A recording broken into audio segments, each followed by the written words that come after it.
Hola, ¿cómo estás?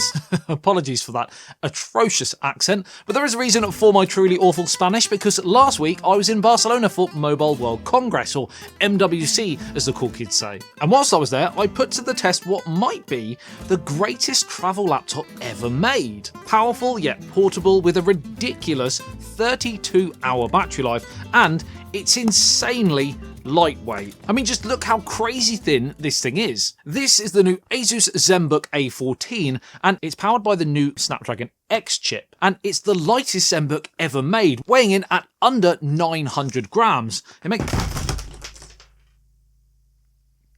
But you can still drop it. Smash my face into as well.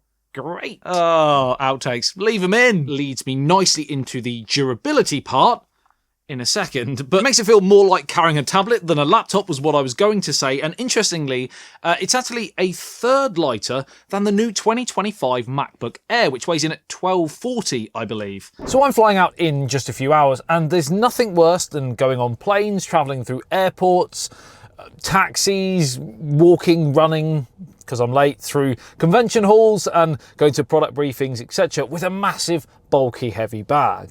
I already have my camera gear, smartphones, tech accessories.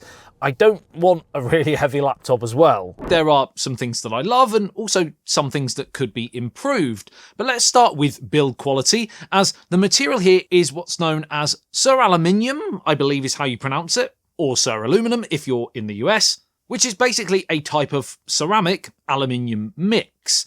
This not only aids the super light feel, but also makes it more durable too, with greater scratch and smudge resistance too. Now, you've already seen me throw it all over the desk and it's come out unscathed, but I was carrying this in my bag this week, putting it in and taking it out, putting it down on tables, moving it around my hotel room, and not only are there no major scratches or scuffs, but no major fingerprints either, and I haven't really cleaned it. But as well as being super lightweight and durable, it's the chip inside that...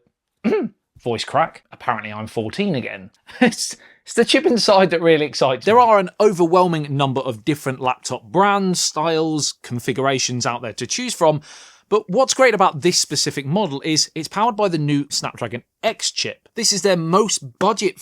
Ow. There's that durability again. This is their most budget-friendly option in the series, and while it may not be quite as powerful as the Snapdragon X Plus or the Snapdragon X Elite models, for some, it still offers a very happy medium because it still promises a one-stop shop for impressive performance, incredible battery life, and some actually useful AI features. And more on that later, but basically it is therefore a Copilot PC. There's a lot of competition in this space with the likes of Apple Silicon, Intel and AMD, but Snapdragon have powered some of my favourite smartphones of the last few years, so it's great to see them throwing their hat into the ring in the PC game. Now, the first thing I noticed when I started using this laptop was the one-finger hinge, as I like to call it, which basically means you can open it with one hand, which for me, for a laptop, there is nothing I love more. Honestly, it's the little things, right?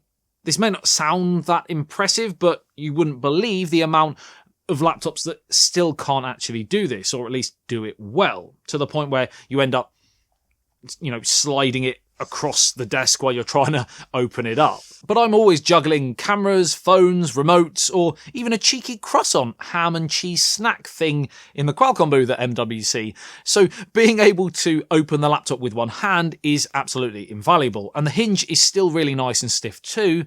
No flimsy whimsy here. It might even be my favourite hinge on a laptop.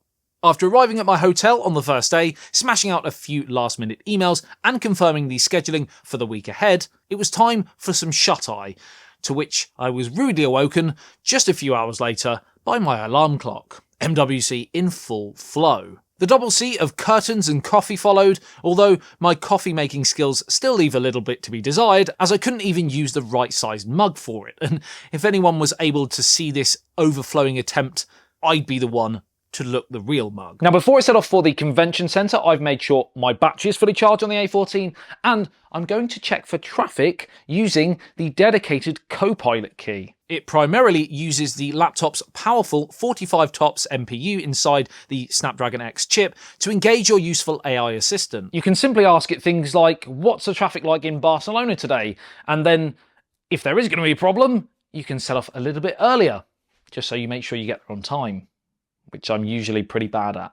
So this key may come in very handy. Sunny Spain, they say.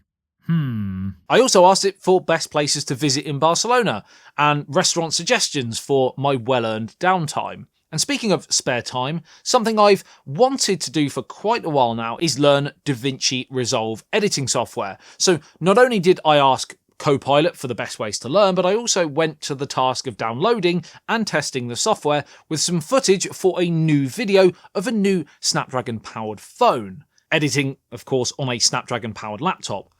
Qualcomm Inception. Now, one thing to note here, this isn't, of course, Snapdragon's most powerful chip, as mentioned, so you may get slightly higher raw performance from the Snapdragon X Plus and the Elite, but I threw some footage onto the timeline, a little bit of music, a few transitions, and it handled it pretty well. And DaVinci has features like Upscale and Magic Mask that actually uses that NPU. If you were looking to create something perhaps a little more professional with multiple layered clips, LUTs, complex titles, etc., then, like I said, the Snapdragon X Plus and the Elite might be the better way to go. But compatibility-wise here is what I was pleasantly surprised with. When the Snapdragon X series launched, there were reports of a few app compatibility issues, but fast forward some months with updates and more app developers optimizing for this architecture, things have improved. I would recommend that you check the specific apps that you need and use for that compatibility,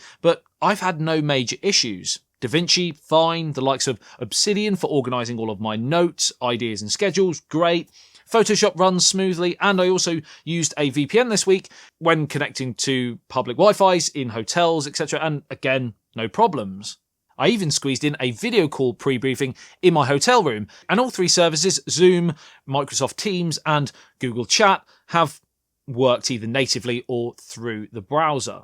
It has a fairly sharp 1080p built-in webcam. It's not super resolution, it's not 4K, you would have to connect your own if that was a deal breaker, but it works fine, it looks pretty professional, and in good lighting, it is nice and bright and clear. The microphone and speakers are again surprisingly impressive for a machine so tiny, and thanks to that Snapdragon X chip inside, you can use things like eye contact, portrait lighting, and virtual background effect features that again utilise that NPU, not the CPU or GPU, which will be again better for your battery too. And that battery is, as expected, crazy good. I was literally using this laptop on and off from Saturday to Wednesday, and I found it almost impossible to kill this thing. I think I only had to top it up at the airport on the final day, and that included editing, script writing, video calls, watching movies, and I even used it on the coach back to the hotel from a cheeky little outing where I got to drive in classic Porsches around the Barcelona mountains at sunset. And yes, I felt a little like Daniel Craig, even if in this footage I can't quite pull off the James Bond look. But yeah, to cut a long story short, the battery on the A14 might vary slightly on those 32-hour claims depending on what you're doing, but for sure it cannot be shaken or stirred. Miss Moneypenny? Anyone? No? The keyboard has some give to it, but it doesn't feel cheap, and the keys are comfortable to type on with not too much travel, fully backlit. Decent. The touchpad likewise is really nice and responsive, and Face Unlock works really quick and accurate. The screen is 16:10, which I really like, and the 1920x1200 works well on a screen of this size. Would I have liked Quad HD or 4K? Yes, but that would have bumped up the price and obviously would have had a negative effect on the battery life, so it's a case of what's important to you here. But overall, this is a fantastic little laptop. It's super lightweight, super portable, and has some seriously incredible battery life. You could opt for the Snapdragon X Plus or the Elite versions of the X series if you fancied bumping that performance slightly for really high-end editing softwares or high-end system-demanding games. But largely, this will be a perfect option for the every person. Those that want a bit of everything in a great package at an affordable price. But let me know what you think. Is this the greatest travel laptop that is available on the market? And I'm not going to do that again. I've already nearly broken it once. Final drop test before we end the video. No, I'm not going to do that. My name's Adam. You've been the best as always. I love you and leave it. I'll see you in the next one. Says BYT. Peace out.